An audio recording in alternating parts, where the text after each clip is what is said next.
मकान से कभी अंदाजा नहीं लगा सकते कि ये मकान में रहने वाला व्यक्ति कैसा है। इसका धन देखकर, उसका वैभव देखकर, उसकी संपदा देखकर अंदाजा नहीं लगा सकते। पर शिव महापुराण की कथा कहती है किसी का मन देखकर, किसी का चित्त देखकर, उसका व्यवहार देखकर अंदाजा लगाया जा सकता है कि व्यक्ति कैसा है। हम हमेशा एक बात कहते आए हैं, आज फिर आपको कह रहा हूं, आप अपने जीवन में उतारना इस बात को आए हैं, आज फिर आपको कह रहा हूं। किसी धनपति के घर में शादी हो, किसी पैसे वाले के घर में शादी हो, किसी धनपति के घर में शादी हो, किसी पैसे वाले के घर में शादी हो, किसी साधारण व्यक्ति के घर में शादी हो, और एक किसी सहज व्यक्ति के घर में शादी हो, किसी और दोनों की शादी सहज एक ही दिन हो, एक ही तारीख को हो, और दोनों की शादी तो दोनों जगह जाना दिन हो। अंदाजा लगाकर आना कि पैसे वाले की यहाँ शादी में जाओगे तो केवल दरवाजे पर वेलकम किया जाएगा, कि पैसे वाले तुमसे कोई नहीं कहेगा कि तुमने कुछ खाया कि नहीं किया जाएगा। पर किसी साधारण गरीब व्यक्ति की यहाँ शादी में जाओगे तो वो तुम्हारे लिए आसन लगाएगा, पानी भरेगा, पंखा झेलेगा और तुम्हें भोजन, तुम्हारे लिए आसन लगाएगा, पानी भरेगा, पंखा झेलेगा और तुम्हें भोजन कराएगा।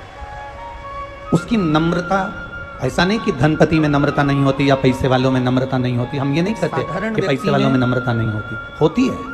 पर यदि उसकी नम्रता का दर्शन यदि नम्रता नहीं होती या पैसे वालों में मान सम्मान का यदि दर्शन करना है, पैसे वालों में नम्रता का दर्शन करना है, मान सम्मान का दर्शन करना है, आदर का दर्शन करना है, तो आप किसी साधारण व्यक्ति का दर्शन कर सकते। नम्रता का दर्शन यदि करना है, मान सम्मान का यदि दर्शन करना, एक बात आपसे पूछेंगे, नम्रता का दर्शन करना है, मान सम्मान का दर्शन, एक बात का अंदाजा आप लगाइएगा है, तो आप किसी साधारण व्यक्ति का दर्शन कर सकते हैं। एक बात आपसे पूछेंगे, एक बात का अंदाजा आप लगाइएगा। राम जी के मंदिर में 56 भोग लगते हैं,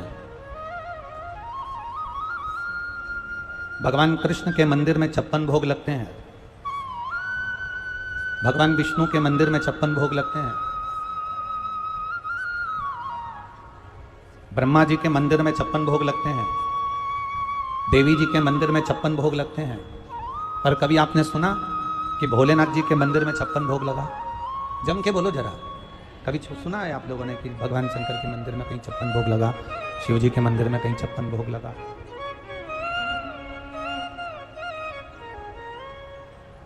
शंकर भगवान के मंदिर में 56 भोग की जरूरत भी नहीं पड़ती। कारण क्या है? शिव जी के मंदिर में 56 भोग क्यों नहीं लगता?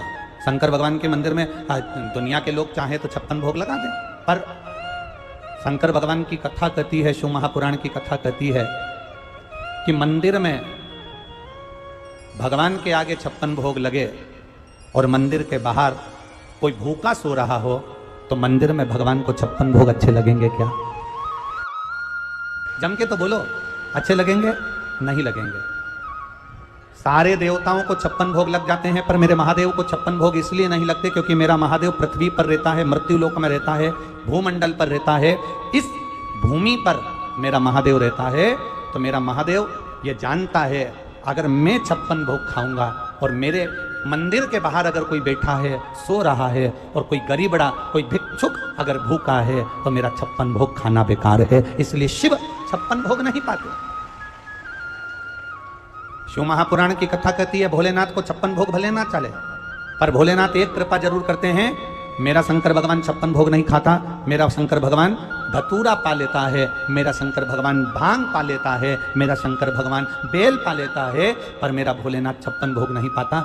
इतना जरूर है कि तुमको जो शंकर के मंदिर जाता है, शिव जी को एक लोटा जल चढ़ाता है, शंकर का गुणगान करता है, शिव की स्तुति करता है, शंकर की कथा को जो सुनता है, मेरा भोलेनाथ उसको 56 भोग जिंदगी में एक बार जरूर खिला देता है, पर खुद नहीं खाता। मेरा ओघड़दानी, मेरा त्रिकालदर्शी, मेरा कैलाशी, मेरा विनाशी शिव सहज रहेगा, उसको तुम्हारे 56 भोग की जरूरत नहीं पड़ती। आप लगाओ, आपकी मर्जी पड़े, जिन जिन को 56 भोग लगाओ, पर मेरे महादेव को 56 भोग की जरूरत नहीं है। अगर मेरा महादेव प्रसन्न होता है, अगर मेरा महादेव को कुछ प्रिय है, तो तुम्हारे 56 भोग प्रिय नहीं है। मेरे महादेव को अगर प्रिय है तो तुम्हारा बहुत सारा पकवान प्रिय नहीं है। मेरे महादेव को प्रिय है तो तुम ढेरों लड्डू पेड़ा गुलाब जामुन इमरती भजिया पकोड़ा सब ले आओ, मेरे महादेव को प्रिय नहीं है।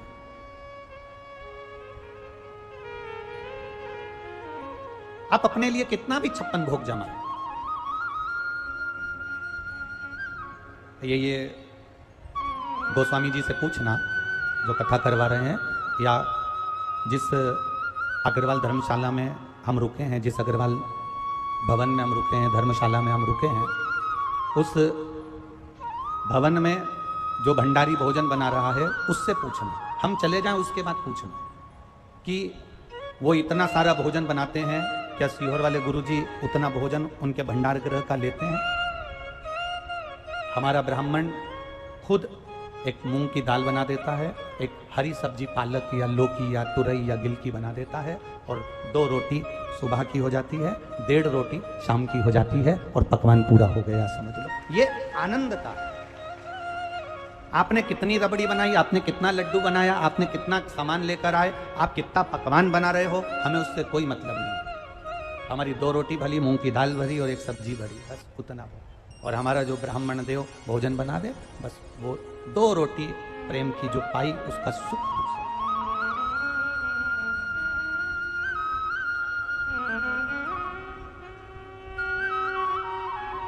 एक मेरा महादेव, मेरा शिव, मेरा ओघड़दानी, मेरा त्रिकालदर्शी, मेरा कैलाशी, मेरा विनाशी, मेरा शंकर, देवाधिदेव महादेव, मेरा देव घर वाला 56 भोग नहीं पाता।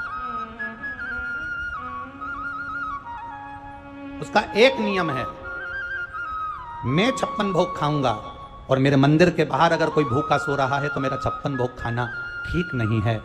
मेरा महादेव कहता है, मैं भांग खा लूंगा, मैं धतूरा खा लूंगा, मैं बेल खा लूंगा, मैं बेल का फल पालूंगा, पर 56 भोग तुम्हारे भाग्य में लिख दूंगा, तुम्हारी किस्मत में लिख दूंगा कि तुम आनंद पाओ, तुम सुख पाओ।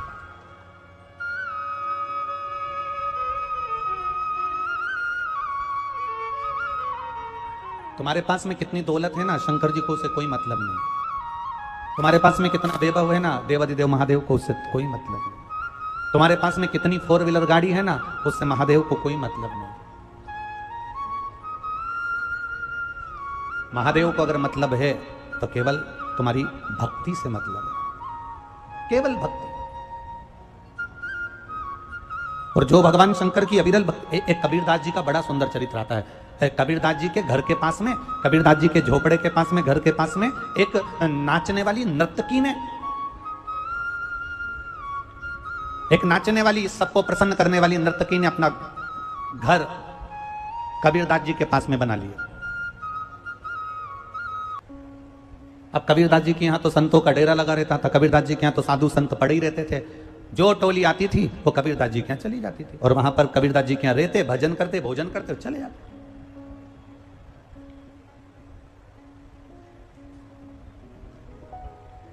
कबीरदास जी के यहां पड़े हैं, संत साधु भजन कर रहे हैं, कीर्तन कर रहे हैं, मंत्र जाप कर रहे हैं, भजन कर कर चले जाते हैं।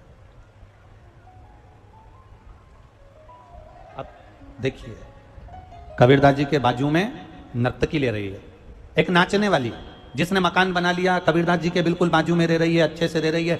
कबीरदास जी के यहाँ संत आ रहे हैं, साधु आ रहे हैं, सन्यासी आ रहे हैं, तपस्वी आ रहे हैं, साधक आ रहे हैं, उपासक आ रहे हैं, और वो नर्तकी जो रोज शाम होते से ही, दीप लगाते से ही नाचना चालू कर देती है, और उसके यहाँ भी लोग आ रहे हैं। कबीरदास जी के यहाँ साधु सन्यासी संत महात्मा आते हैं, और नर्तकी के यहाँ उसके जो चाहने वाले हैं, उसके नृत्य को देखने वाले, उसके स्वरूप को देखने वाले आते हैं। भीड़ उसके यहाँ भी है, भीड़ इसके यहाँ भी है। नर्तकी ने अपने पड़ोसी के यहाँ देखा तो संत संत ढेर, बड़े सुंदर सुंदर संत नर्तकी ने देखा कबीर के यहाँ बैठे हुए हैं। नर्तकी के हृदय में ईर्ष्या जाग गई।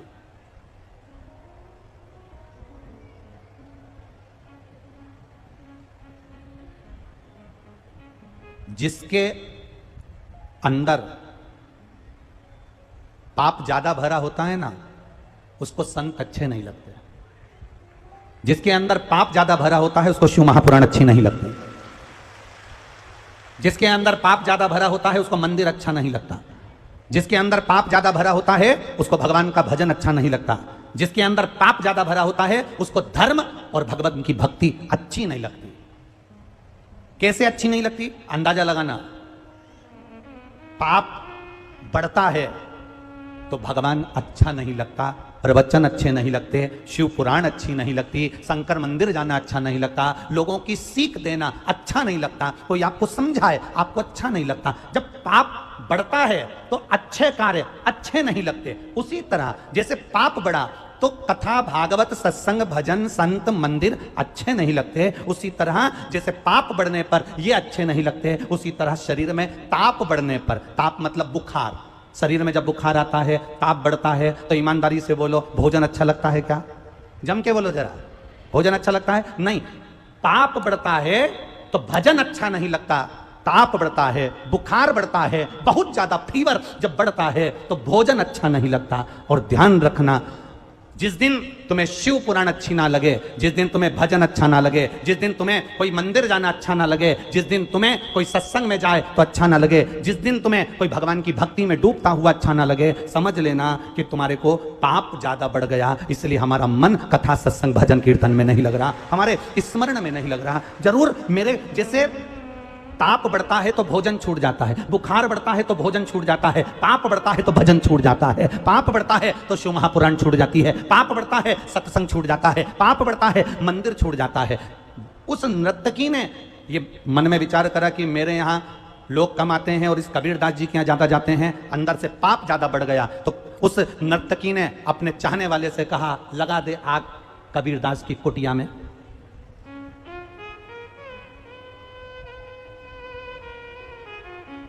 नर्तकी ने अपने चाहने वाले से कबीरदास जी की कुटिया में आग लगाई।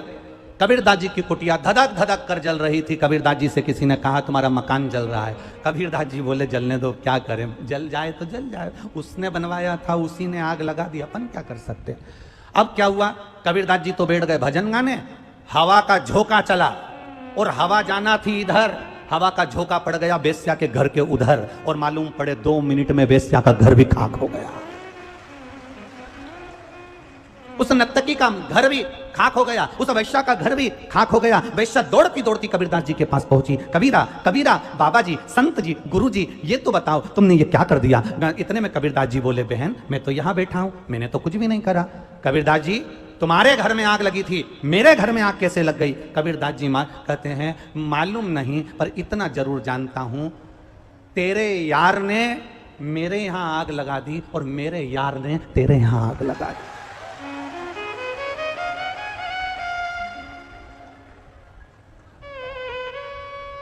तेरे यार को तो घासलेट के तेल की जरूरत पड़ी थी, माचिस की जरूरत पड़ी थी, मसाल की जरूरत पड़ी थी, पर मेरा जो यार है उसको किसी चीज की जरूरत नहीं पड़ती। जब वो आग लगाता है तो लोग देखता रहता है।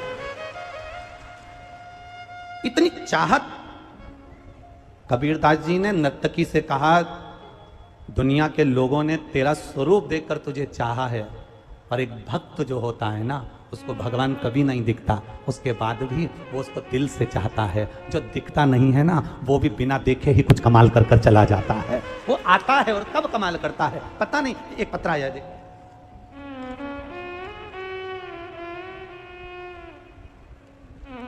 मेरा नाम रुचि पांडे है, पति का नाम मिथिलेश पांडे है, मोहल्ला माल गोदाम रोड, वार्ड संख्या 12, खगड़िया की निवासी हूं। कहीं बैठी हैं आप ही हैं, हाथ हिला दो एक बार। मेरा नाम रुचि पांडे है, पति का नाम मिथिलेश पांडे है, मोहल्ला माल गोदाम रोड, वार्ड संख्या 12, खगड़िया की निवासी हूं गुरुदेव। बाबा की महिमा का क्या बखान करूं गुरुदेव। मेरी शादी 2015 में हुई थी। 2015 में शादी हुई, संतान की प्राप्ति नहीं हुई गुरुदेव। सारे डॉक्टरों से इलाज करवाया पर संतान का सुख नहीं हुआ। बड़े बड़े डॉक्टरों को दिखाया, टेस्ट बेबी करवाया पर संतान का सुख नहीं हुआ गुरुदेव। पर आपकी शिव महापुराण की कथा पहली बार सुनना प्रारंभ करी और उसमें ऐसा मन लगा कि बाबा से दिल से टीवी के सामने प्रार्थना करी, बाबा मेरी गोदी भर दो, मुझे संतान दो। बाबा गुरुजी की कृपा और शिव की कृपा से मैंने पशुपतिनाथ का व्रत करना प्रारंभ करा। सफेद आंकड़े की जड़ को कमर में बांधा, शंकर को जल चढ़ाती, आचमन करती, बेलपत्र चढ़ाती, उसको पाती। बाबा की कृपा का मैं क्या बखान करूं गुरुदेव। मैंने 2 बार पशुपति व्रत करने के बाद बाबा से जो प्रार्थना करती रही, एक बार में काम नहीं हुआ, दूसरी बार करा, बाबा ने ऐसी कृपा कर दी, मेरे दोनों पशुपति व्रत का फल मुझे दे दिया और मेरी गोदी में 2 संतान दे दी। दोनों को लेके आई हो, ले आओ, हाँ ले आओ ले आओ। मेरे यहां बाबा ने दोनों पशुपति व्रत का फल दिया, एक बेटा और एक बेटी मेरी गोदी में डाल दिया। ये शिव तत्व है, ये शंकर। 2015 से मेरे यहां संतान नहीं थी गुरुदेव, सारे डॉक्टरों का इलाज करवाया पर सुख नहीं। शिव कथा कहती है, खाली ना जाता कोई दर से। देखो ऐसे काम नहीं चलेगा, बिहारी इतना धीमा बोले अच्छा नहीं लगेगा। बिहारी की आवाज तो बड़ी बोल्ड होती है हर जगह पे, तो तुम धीमे कैसे हो गए? जरा अच्छे से बोलेंगे। खाली जाता कोई दर से तुम्हारे, खाली ना जाता कोई दर से तुम्हारे, मैं भी खड़ा हूँ नन्ही बाहें पसारे, अपने हृदय से लगा लो गिरी जा रही हूँ, उठा लो प्रभु अपने दर से, अब तो न टालो, गिरा जा रहा हूँ, उठा लो।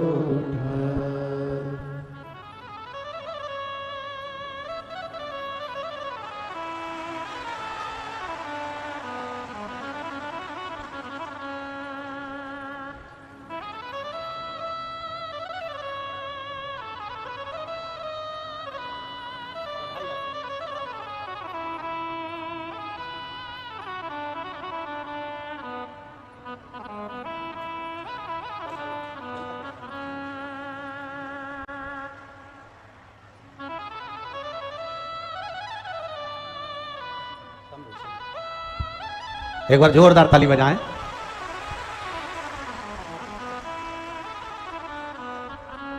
मेरे बाबा तेरी नोटे सबसे बढ़िया है, सबसे तेरे दरवाजे की चाबी सबसे बढ़िया है, सबसे। जब से तेरा गुलाम हो गया, तब से मेरा भी नाम हो गया।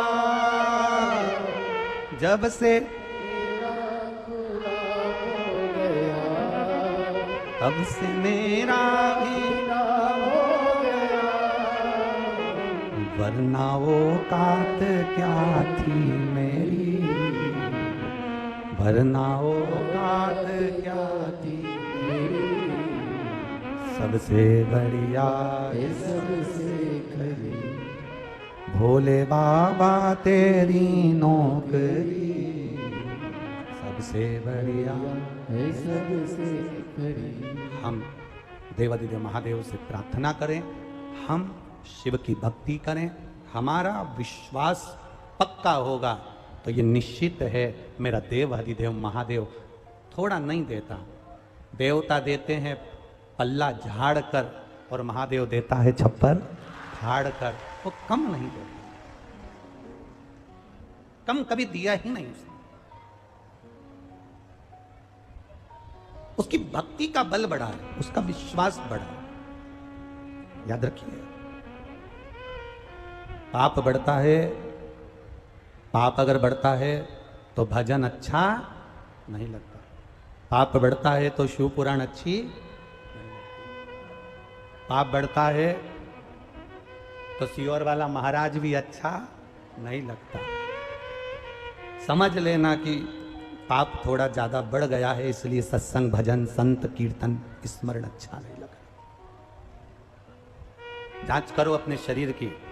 बुखार बढ़ता है तो भोजन अच्छा नहीं लगता, ताप बढ़ता है तो भोजन अच्छा नहीं लगता, और पाप बढ़ता है तो भजन अच्छा नहीं लगता। करिए।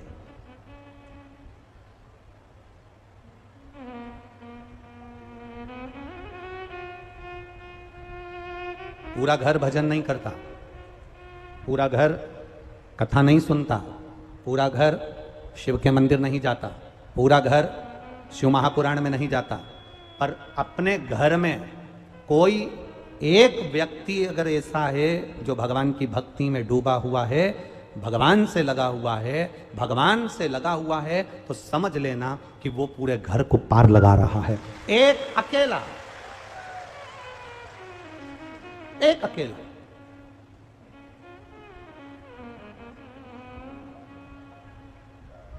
किसी ने कहा गुरुजी आप कहते हो कि शिव महापुराण की कथा सुनने वाले, शंकर का भजन करने वाले, शिव महापुराण कथा श्रवण करने वाले, शंकर के मंदिर में जाने वाले, शिव जी पे एक लोटा जल चढ़ाने वाले, इनकी 71 पीढ़ी तर जाती है।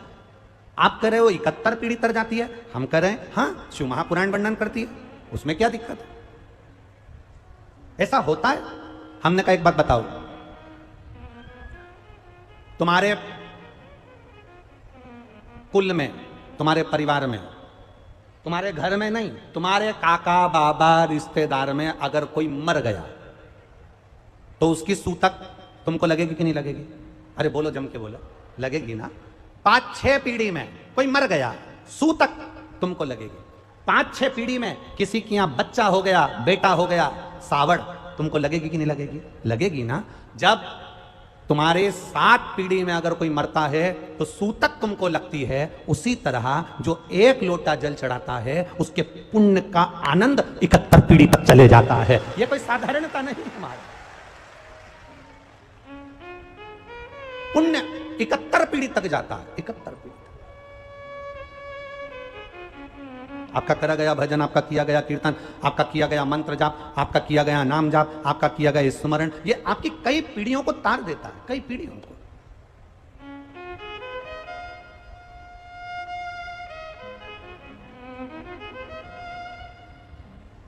अगर तेरे यार ने मेरे घर में आग लगाई तो मैं जिसका भजन करता हूं वो भी तो मेरा यार है, और वो कोई हल्का फुल्का यार नहीं है, साधारण नहीं है। तेरा यार तो माचिस से आग लगाता है, वो माचिस भी नहीं पकड़ता, केवल नेत्र से देख लेता है और आग लगा देता है, वो कोई साधारण नहीं है।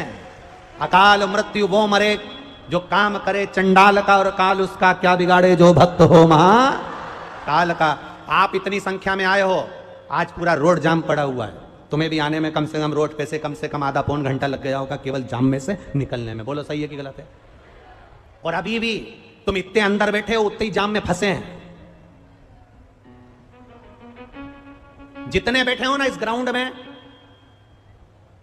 उससे कम से कम 50% रोड में, ऑटो में, रिक्शे में, बस में, गाड़ियों में, ट्रैक्टर में, ट्राली में, ट्रैफिक में फंसे हुए उतने। और ये जाम अभी का नहीं है, सवेरे 9 बजे से 8 बजे से जाम लग चुका था, और वो जाम में लोग धीरे धीरे, वो तो तुम ना जाने कौन सी किस्मत लेके आए हो तो यहां तक पहुंच भी गए हो। पूरा हाईवे जाम पड़ा हुआ है, पूरा हाईवे। और लोग हम पे इल्जाम देते हैं कि ये सियोर वाला महाराज जब देखो जब जाम करवा देता है। अब हमने किसी से कहा कि तुम जाम लगाओ? अरे भाई, कलयुग में शिव युग आया है, महादेव ये तेरा रचाया। अगर ये कलयुग में शिवयुग दिख रहा है, अगर ये कलयुग में इतने भक्त नजर आ रहे हैं, पंडाल छोटे पड़े जा रहे हैं, अगर कलयुग में कहीं कोई को सभा करना होती है ना, किसी अच्छे से अच्छे को भी, अगर विद्वान से विद्वान नेता को भी सभा करना रहती है तो 200-300 और खाना और गाड़ी सब लगी होती है, पर उसके बाद भी लोग सभा में नहीं पहुंचते। यहां तो 500 भी तुम्हारे लगे हैं और पंखा भी तुम्हारा है, और चलकर भी तुम पहुंचे हो, उसके बाद भी शिव की भक्ति में डूबे पड़े हुए हो। यह शिव तत्व, यह शिव की भक्ति है। और ये कथा तो कल समापन हो जाएगी, कल तो टीवी पर कथा 2 बजे से 5 बजे होगी, पर यहां पर जो खगड़िया में जो कथा होगी वो सुबह 9 बजे से 12 बजे हो जाएगी। ये कथा तो यहाँ कल 12 बजे विराम हो जाएगी, टीवी पे 2 से 5 देख लोगे। अब यहाँ टीवी पे जितने सुन रहे हैं ना राजस्थान वाले, उनके बैग तैयार हो चुके हैं पुष्कर राज आने के लिए। जितने राजस्थान के, ये केवल एक जगह का कम नहीं है, और तो राजस्थान वालों का भला हुआ, उनको दो कथा मिली है एक सावन के महीने में। एक पुष्कर राज में मिली है, ब्रह्मा जी का भारत की भूमि में केवल एक ही मंदिर है पुष्कर जी में, पूरे दुनिया में एक मंदिर ब्रह्मा का पुष्कर राज में। तो एक तो मिल गई पुष्कर राज अजमेर वालों को, और दूसरी मिल गई वो कथा 5 तारीख से चालू होगी, 11 तारीख को विराम होगी, 1 बजे से 4 बजे तक होगी। 11 तारीख को वो विराम होगी, 12 तारीख को अलवर राजस्थान में चालू हो जाएगी। तो ये 2 कथा राजस्थान वालों को मिल गई, और दोनों का समय 1 बजे से 4 बजे तक, 5 से 11 यहां चलेगी, 11 तारीख को वो पूरी होगी, 12 तारीख को वहां चालू होगी। भक्ति में डूबे हुए हैं शिव। महाराज, मकान देखकर किसी का अंदाजा मत लगाना। मकान तो किसी का भी अच्छा हो सकता है, बंगला किसी का भी सुंदर हो सकता है। सुंदरता बंगले से नहीं होती, सुंदरता मकान से नहीं होती, सुंदरता अपने दिल से, मन से होती है कि उसके मकान में रहने वाले व्यक्ति कैसे, मकान में रहने वाला व्यक्ति कैसा है। दिन भर गाली बके, दिन भर अपशब्द कहे, दिन भर ताने दे, जब देखो जब पत्नी को चिल्लाए, पति को चिल्लाए, आपस में माता पिता को चिल्लाए, रिश्तेदारों को चिल्लाए, अपशब्द बोले, ताने दें, जब देखो जब अहंकार में, जब देखो जब नशे में, जब देखो जब क्रोध में रहे, तो बंगला किस काम का, अटारी किस काम की, 50 लाख की गाड़ी किस काम की, अगर वाणी ठीक नहीं है।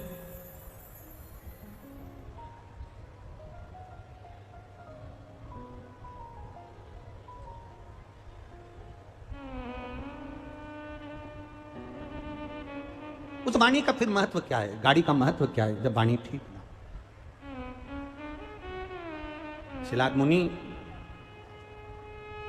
जिसने शिव जी से वर प्राप्त करा था और शंकर भगवान को ले जाकर नंदी ने जहां छोड़ दिया था, नंदी ने जहां छोड़ दिया, शिलाद मुनि को भगवान पत्थर में भी फूल पैदा कर देता है। हम फिर निवेदन करेंगे, जिनके घर में 25-25 साल तक भी औलाद नहीं हुई हो, तुम रूका जी का नाम लेना। सफेद आंकड़े की जड़ पति पत्नी दोनों जाना, आंकड़े की जड़ पति पत्नी दोनों जाएं, रजस्वला धर्म के 7वें दिन उस जड़ को लाएं, शंकर जी के मंदिर में जाएं, तुम रूका जी का नाम लेकर उस जड़ को 21 बार बाबा पर से घुमाकर प्रार्थना कर कर मंदिर में ही देव अधिदेव महादेव के शिवलिंग का दर्शन करते हुए नारी अपनी कमर में लाल धागे में जड़ बांध ले और बाबा को 1 लोटा जल चढ़ाना रोज चालू करे, 1 बेलपत्री चढ़ाना चालू करे, बाबा से रोज प्रार्थना करे। कभी बेलपत्र सेवन करते बन जाए तो करो, नहीं तो जल चढ़ाकर आचमन करो और बाबा से प्रार्थना करना। बाबा सबको दिखा लिया, सबके सामने झोली फैला ली, ना जाने कहां कहां जाकर मैंने सिर झुका लिया, अब तेरे भरोसे पर हूं, कहीं नहीं जाऊंगी, अब गोदी में संतान देगा तो तू देगा, तेरे यहां से मिलेगा। और इस व्यासपीठ ने देखा, किसी के यहां 3, किसी के यहां 2, यही बाबा की कृपा है, उसकी करुणा। कोई के यहाँ 30 साल में, कोई के यहाँ 35 साल में, कोई के यहाँ 25 साल में, कोई के यहाँ 22 साल में इस व्यासपीठ ने देखा कि संतानों की प्राप्ति है। ये इतने पत्र ऐसे ही नहीं भेज देता कोई। इन पत्रों को कभी पढ़ना, इन पत्रों में आपके हृदय की बात और बाबा ने जो आपको दिया है, ये सब इन पत्रों में लिखा पड़ा हुआ है, सब पत्रों, कोई ऐसे नहीं भेजता।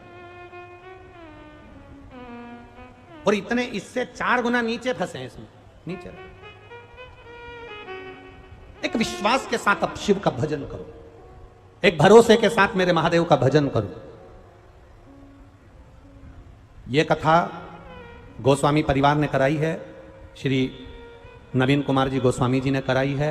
बाबा से प्रार्थना करना, बाबा इस पंडाल में आप स्वयं देवघर छोड़कर बैठे हो, आपसे निवेदन है बाबा हमारी झोली ऐसी भरना कि एक बार हम भी शिव पुराण की कथा करवाएं, ऐसी कृपा है।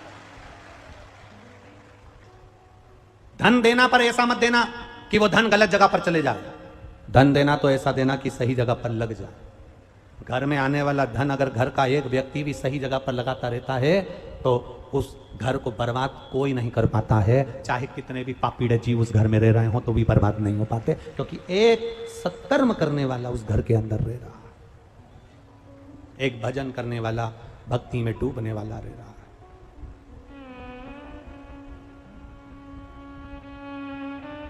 शिलात जिसकी शादी नहीं हुई, पत्नी नहीं है, उसके बाद महादेव से करें कि मुझे औलाद दो, मुझे संतान दो।